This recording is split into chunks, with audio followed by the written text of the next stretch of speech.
questions. So Okay. I allow the guest to answer the question, and then we take another question. Or else it does not make sense to take calls. Not sure.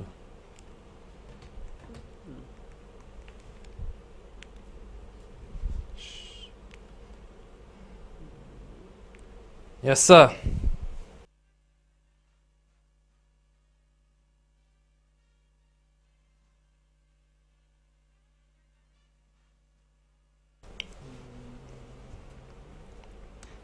Good evening, St. Lucia, and welcome to Newsmaker Live. It is a pleasure to be in your company this evening, and I want to thank you very much for choosing this program to be a part of. Of course, this evening, as we announced last week, we have a very important topic that we're discussing, and that is the big three-letter word. Yes, you all know it. It's VAT. It's coming September 1st, 2012. So ready or not, here VAT comes. And here to discuss VAT with us is the coordinator of the VAT implementation project, Ms. Adria Sonson. Ms. Sonson, thank you very much for joining us on the program. Thank you for having me. Any opportunity to discuss VAT and VAT implementation, we are ready to do that. That is wonderful, because people have so many questions about VAT, and I expect that, you know, in addition to the questions that I have for you, that a number of people will be calling in to ask the questions. There's some trepidation on the part of St. Lucians, some warranted, some unwarranted because of misinformation. First, let's start with where the VAT office is right now in its plan to implement that new tax on September 1st, 2012. All right. Well, VAT implementation started some years ago with a lot of consultation, a lot of discussion, and so on. For the first time, we've been provided with an implementation date, a definite implementation date. So a lot of things now happening to ensure that we meet this implementation date. In terms of the project office, where we are at this point in time, the staff recruitment has ended. In fact, we expect our staff on board by the 18th of June. Our office, let me just say, there's what is called the VAT implementation project office, and there'll be the VAT office or the VAT unit of the Inland Revenue Department. Okay, so VAT will be managed for the most part by the Inland Revenue Department, and for that there is a what is called a VAT office or VAT section of the Inland Revenue Department that will be staffed by as many as 40 officers, maybe perhaps a little more than that. And so our officers will be on board soon. In terms of the bill, it's still in draft. However, we've been assured that it will be dealt with at the first sitting or the next sitting of the House. In terms of getting people prepared for implementation, we have a public education exercise that we have started, because you would appreciate to some extent, as you indicated, there's a lot of anxiety, a lot of misinformation, and so on. So in terms of educating the people, we are using a kind of a two-pronged approach. The direct approach for both the consumers who must know what is going to happen to them. So we have a series of community presentations and so on. So go into the communities and have the discussion in their language, directly, one-on-one, very much interactive. In terms of the business community as well, we have broken down the business sector into a number of subsectors, and we're making some sector-specific presentation to them to attend to some of their issues and so on. But even get towards implementation, we have to visit all the businesses that are registered for VAT. And our efforts will continue even post-September 1. So it's a very involved exercise. Even at September 1, we don't intend to stop what it is that we're doing. It will continue, as I just indicated, past September 1. But all efforts are geared towards meeting the September 1 deadline. Now, in terms of the new officers that you have coming in, you said you have 40, as many as 40 or even more than that. Are these all new officers, or will officers in the IRD, the Inland Revenue Department, be reassigned? Yes, we to have do some that? reassignment to assist us, because totally green, you know, the training will have to be real intense. So we have a mix of brand new officers and those from the Inland Revenue Department to ensure that, you know, in terms of the training, in terms of the involvement that we want the staff to have, the support of the existing IRD officers will, you know, cushion that to some extent. Yeah. Now let's jump right on it.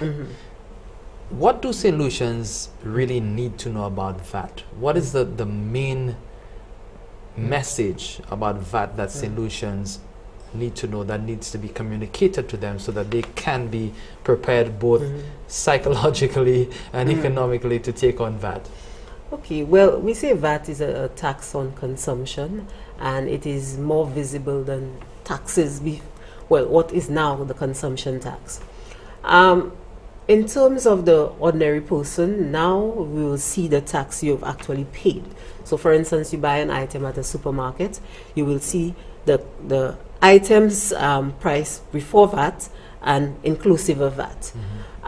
So now you have an opportunity to see what you have actually expended on an item in terms of the tax that you pay. We tell people that VAT is not a new tax. It actually replaces some existing taxes.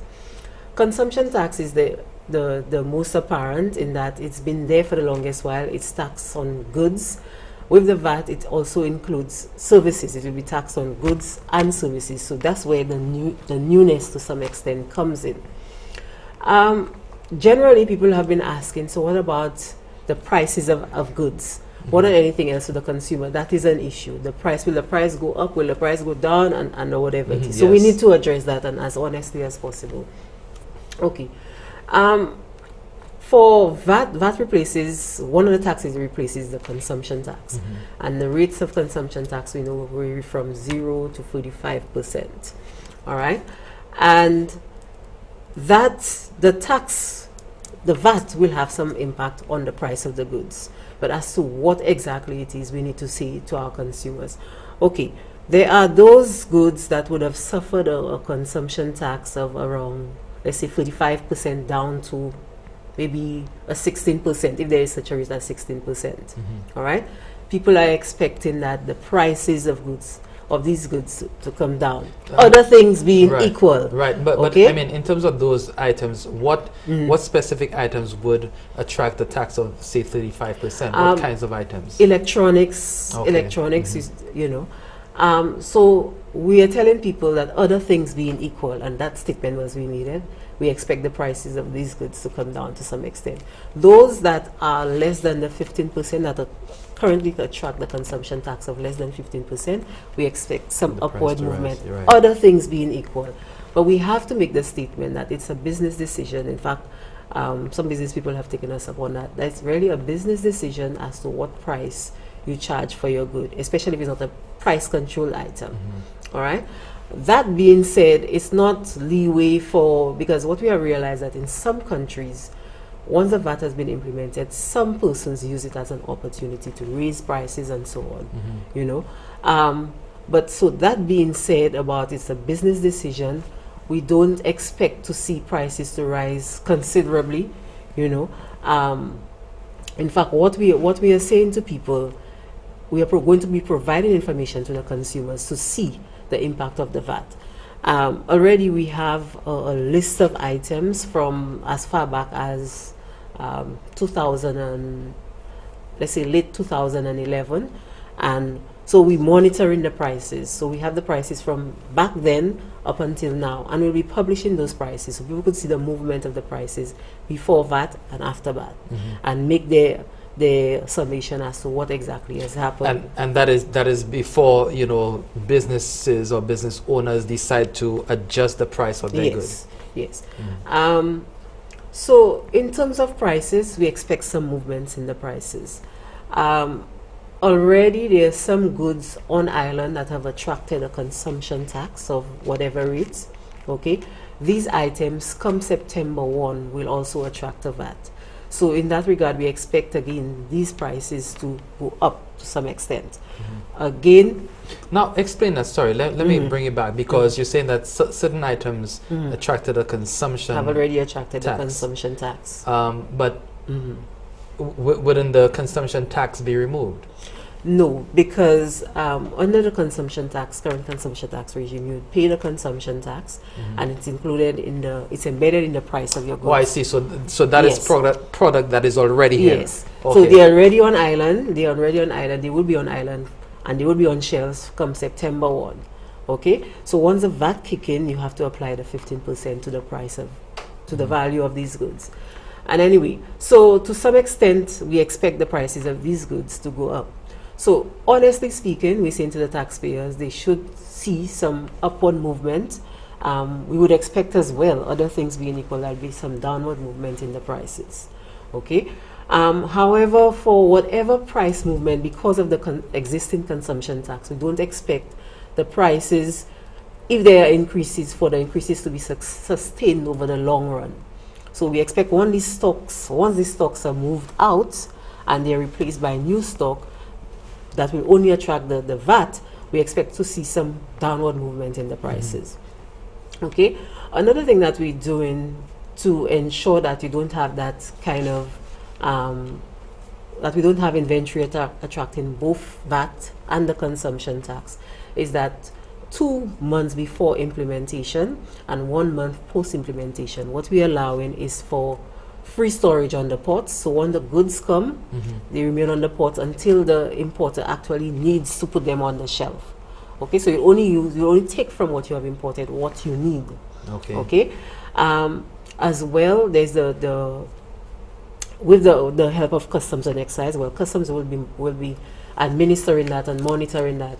We have what we call, or we're allowing them to use the existing storage facilities as bonded warehouses. Okay. So again, a bond on your premises, you have goods in there.